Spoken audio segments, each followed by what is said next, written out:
Joining me is the Treasurer, Jim Chalmers.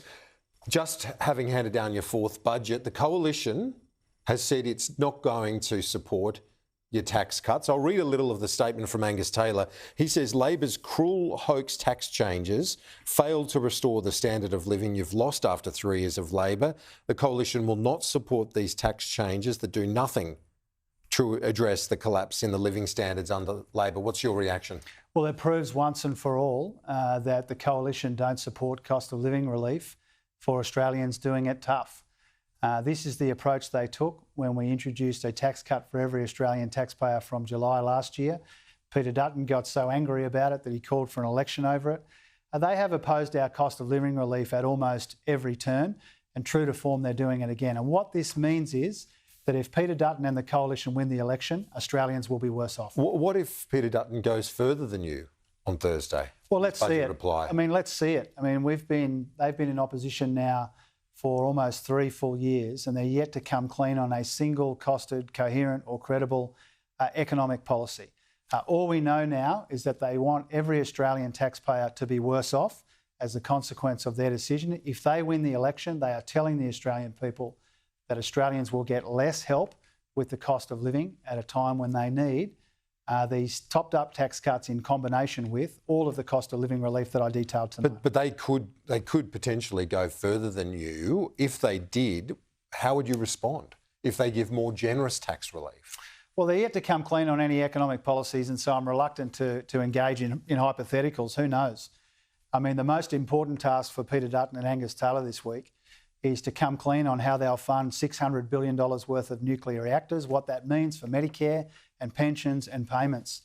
Because what this really sets up in the context of the election campaign, which will be on us before long, is that it's a choice between Labor under Anthony Albanese, helping with the cost of living and giving every Australian taxpayer a tax cut, or Peter Dutton, whose secret cuts would make Australians worse off. And were these tax cuts your idea? Yeah, I've been enthusiastically trying to work out a way to top up the tax cuts which are already flowing.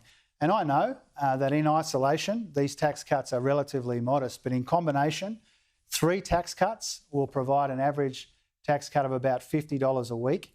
And it's in addition to the other cost of living relief that we are providing, despite the opposition of Peter Dutton. What this makes really clear is that if Peter Dutton had his way, Australians will be thousands of dollars worse off by now, and they'll be worse off still if he wins. And that statement that Angus Taylor has put out tonight proves that.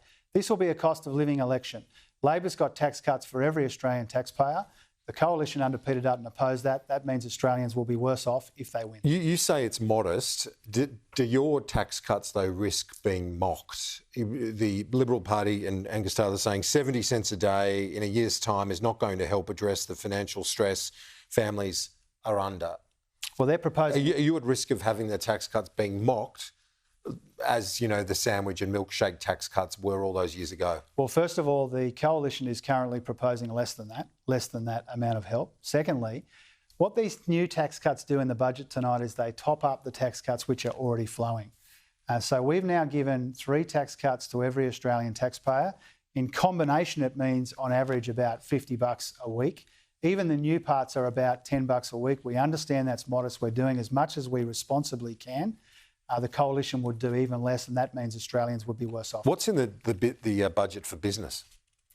Well, there's a number of measures there, whether it's the Innovation Fund for a future made in Australia, whether it's the steps we're taking in small business, whether it's unfair practices, energy bill relief for small businesses, some of the other steps that we're taking there. And so what it recognises is the private sector is taking its rightful place as the main driver of growth in an economy which is turning the corner. We want to enable and support that. That's what we're doing with our production tax credits, our investments in green metals and our support for small business. Internationally, countries are cutting the company tax rate. Given the volatility, the uncertainty, shouldn't we be looking at that sort of thing? Well, we've found other ways to make our economy and our private sector more resilient in the face of these external economic shocks coming at us from around the world. The 2 big pressures on the budget and on the economy are cost of living pressures, even though we've made a lot of progress on inflation, and this global economic uncertainty. And the best insurance policy against that uncertainty is to rebuild household budgets with cost of living help, higher wages and tax cuts, and to make our business sector and our economy more resilient by investing in a future made in Australia. Looking at the years ahead, the structural balance of the budget in deficit for as far as the eye can see for 10 years until we see some sort of balance in the structural underlying budget. Are you comfortable with that? Do you think that's good enough? Oh, we know that budget repair is an ongoing task. We've made a heap of progress improving the structural position of the budget and finding savings and engineering the biggest ever nominal improvement in a budget in a single parliamentary term. But we know that the hard work of budget repair is ongoing. We know that there's more work to do. We're pleased with the progress that has been made, but we know that there are structural issues in the budget that need to be chipped away at over time. What happens, though, if the worst does eventuate on the trade wars and so on? Is that part of your thinking here as you deliver this budget tonight? It's a huge influence on our thinking. That's why our approach is to try and make... Because all these numbers could be not worth the paper they're written on by, next week. Well, forecasting the economy and budget projections are difficult at the best of times. These are uncertain times, as I acknowledged in my speech and on a number of occasions today. But we believe that what is remarkable about the progress that Australians have made together is our economy's turned a corner while the global economy is taking a turn for the worse. That's a big influence on our thinking. That's why we put a premium on what's responsible and on economic resilience. And that drives a lot of the measures you've heard about tonight. Treasury talking about inflation potentially back in the target band. They're forecasting back by the 6 months earlier than previously thought. Does that give you some sort of glimmer of hope of a tax cut before the election? A rate cut before the election? Well, first of all, I think, as you know, we've been doing this a long time, Kieran. You know that I don't give free advice to the Independent Reserve Bank. They'll make their decision. But that's encouraging, isn't it? Well, it's the inflation number. Certainly encouraging that Treasury expect us to be sustainably back in the band 6 months earlier than they anticipated only 3 months ago. That is a very encouraging thing, but not just inflation on its own. That's one of the most important things. But inflation is down, wages are up, unemployment's low, we've got the debt down, interest rates have started to come down, and growth is rebounding solidly in our economy. And that's why I finished the budget speech tonight with a note of optimism. I believe that Australia is well placed and well prepared to deal with what's coming at us from around the world. And that's because of the progress that we've made together in our economy and in our budget over the last 6 years. That quote you used, the plan at the core of this budget is about more than putting the worst behind us. It's about seeing and seizing the best of what's ahead of us. Is that basically the pitch you're going to make to the Australian people, that tomorrow is better than today? That's essentially the election argument, isn't it? Absolutely. I mean, the election is about the progress we've made to here, despite Peter Dutton's opposition. It's about the plan from here that I laid out in the budget tonight. And it's also about the substantial and dangerous risk that Peter Dutton poses, whether it's taking tax cuts away from every Australian taxpayer, whether it's this nuclear insanity, which will cost $600 billion, which you'll have to find by cutting Medicare again, just like he did when he was the health minister.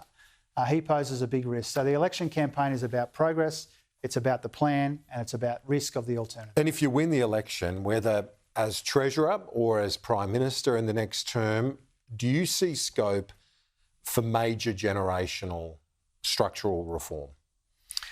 Well, do you have the ticker to do that, to deliver that? Yeah, I'm ambitious about economic reform. You see it tonight in the abolition of non-compete clauses, for example, a big economic reform with a wages boost as a dividend. And so I'm enthusiastic about economic reform. The energy transformation is a big part of that. We've done a lot of competition policy reform. We've done a lot of reform in our economy and the tax system as well. And so the hard yards of economic reform are ongoing. We've done a lot in the first term, more than is recognised by a lot of the commentators up and down this hallway. But we've done a lot of reform, and people can expect more of that if we get the great privilege of being re-elected. Treasurer Jim Chalmers on the fourth budget of this term. Thanks for your time. I appreciate it. Thanks, Kieran. Thank you.